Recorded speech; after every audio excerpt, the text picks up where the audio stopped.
Hello guys, once again welcome to my YouTube channel Shiksha महासागर।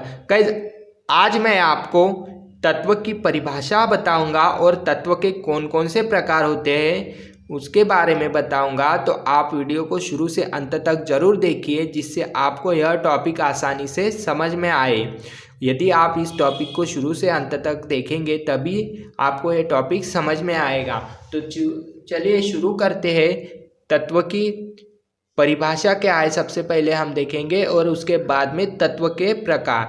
तो तत्व की जो परिभाषा है वह है किसी पदार्थ का वह सरल रूप जिसे और अधिक सरल पदार्थों में विभाजित नहीं किया जा सकता तत्व कहलाते हैं। देखिए, ध्यान में रखना आप कभी भी कि किसी भी पदार्थ का सबसे सरल रूप ही क्या होता है, तत्व होता है, जिसे और अधिक सरल करने के लिए हम बांट नहीं सकते हैं या विभाजित नहीं किया जा सकता है, वही क्या कहलाते हैं, तत्व कहलाते हैं। और एक प्रकार से ये परिभाषा हो गई और दूसरे प्रकार से एक परिभाषा है कि एक ही प्रकार के परमाणुओं से बना पदार्थ जिसे न तो और अधिक अपघटित किया जा सकता है और न ही भौतिक या रासायनिक विधियों द्वारा सरल पदार्थों से बनाया जा सकता है, तत्व कहलाते हैं। ये हो गई एक दूसरे प्रकार से तत्व की परिभाषा। देखिए, तत्व जो होते हैं एक ही प्रकार के परमाणुओं से बने होते हैं और जिन्हें न तो हम अपघटित का अर्थ होता है न तो हम गला सकते हैं और न ही भौतिक या रासायनिक विधियों द्वारा क्या नहीं कर सकते, सरल पदार्थों में उन्हें बनाया नहीं जा सकता है, वही क्या कहलाते हैं, तत्व कहलाते हैं। तो इस प्रकार से फ्रेंड तत्व की परिभाषा है। अब तत्व के प्रकारों पर अब आएंगे हम। तो देखिए, तत्व के मुख्य प्रकार 3 प्रकार होते हैं। पहला प्रकार है धातुएं, दूसरा प्रकार है अधातुएं और तीसरा प्रकार है उपधातुएं। तो हम पहले प्रकार को देखेंगे। पहला प्रकार है धातुएं। देखिए, पहले प्रकार को समझने से पहले आपको 2 बातें बता देता हूँ।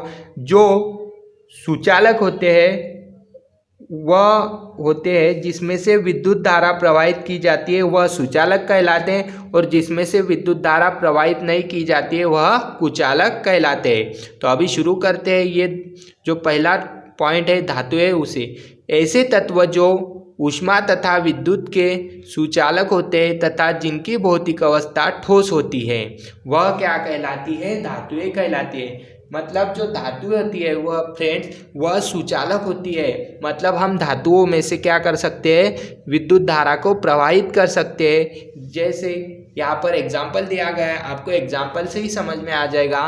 सोडियम, आयरन या फिर लोहा, गोल्ड, एल्यूमिनियम और कॉपर। आपको पता है लोहे में से विद्युत धारा प्रवाहित की जा सकती है। उसके बाद कॉपर में से, मतलब कॉपर यानी क्या होता है, तांबा। तो तांबे में से भी क्या होती है, विद्युत धारा प्रवाहित होती है।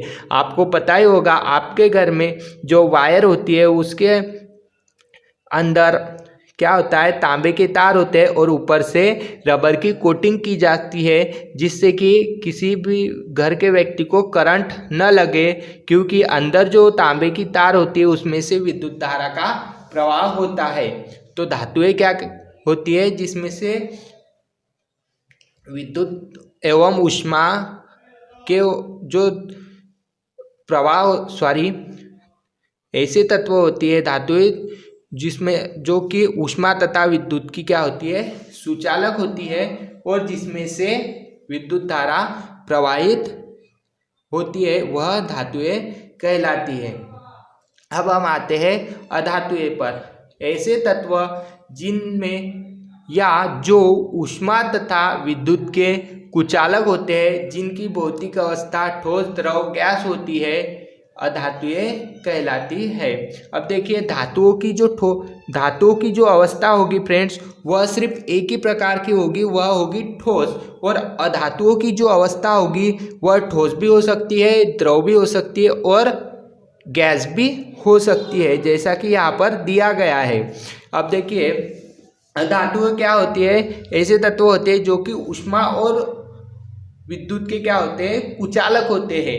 मतलब जिसमें से विद्युत धारा प्रवाहित नहीं की जा सकती है वह क्या कहलाती है, अधातुएं कहलाती है। जैसे आपको पता है कि सूखी लकड़ी में से विद्युत धारा प्रवाहित नहीं होती है, या फिर किसी प्लास्टिक के चीज़ में से भी विद्युत धारा प्रवाहित नहीं होती है, या फिर रबर में से भी विद्युत धारा प्रवाहित नहीं की जा सकती है। तो इस प्रकार से यह अधातुएं है। अब इसके एग्जाम्पल है ऑक्सीजन, नाइट्रोजन, क्लोरीन, हाइड्रोजन। अब आते हैं हम उपधातुओं पर। तीसरा जो तत्व का प्रकार है वह है उपधातुएं। ऐसे तत्व जिनमें धातु तथा अधातु दोनों के गुण होते हैं वह क्या कहलाती है, उपधातुएं कहलाती है।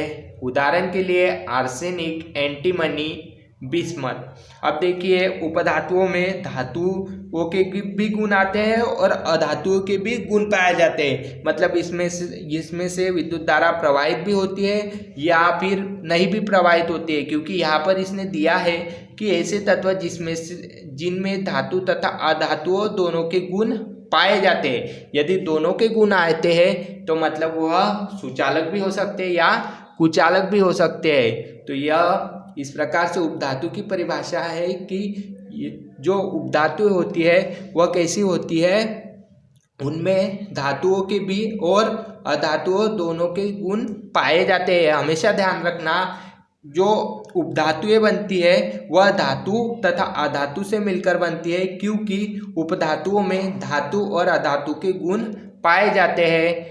एग्जाम्पल के लिए मैंने आपको बताया ही कि आर्सेनिक AS, एंटीमनी SB और बिस्मथ BI इसका एग्जाम्पल है।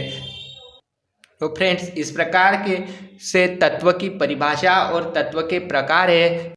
यह हमारे YouTube चैनल का ही प्लेटफॉर्म है जो कि हमारे YouTube चैनल की तरह ही वर्क करता है। और टेलीग्राम चैनल की बात करी जाए तो टेलीग्राम चैनल पर हम जैसे ही हमारे YouTube चैनल से कोई टॉपिक पढ़ाना ख़त्म हो जाता है तो टेलीग्राम चैनल पर हम उसके PDF नोट्स के रूप में शेयर करते हैं, जिससे कि आपको उस टॉपिक के नोट्स प्राप्त हो सके। इसलिए फ्रेंड्स, यदि आपको वीडियो पसंद आए तो वीडियो को लाइक कीजिए और अपने दोस्तों के साथ में शेयर कीजिए, जिससे आपके दोस्त को केमिस्ट्री में हेल्प मिलेगी। और साथ में आपके मन में यदि कोई प्रश्न हो केमिस्ट्री से संबंधित या इस टॉपिक से संबंधित, आप हमें कमेंट बॉक्स में कमेंट करके पूछ सकते हो। और यदि आप हमारे YouTube चैनल शिक्षा महासागर पर नए हो तो चैनल को सब्सक्राइब कीजिए और साथ में बेल आइकन भी प्रेस कीजिए, जिससे आपको आने वाले प्रत्येक वीडियो की नोटिफिकेशन प्राप्त हो सके।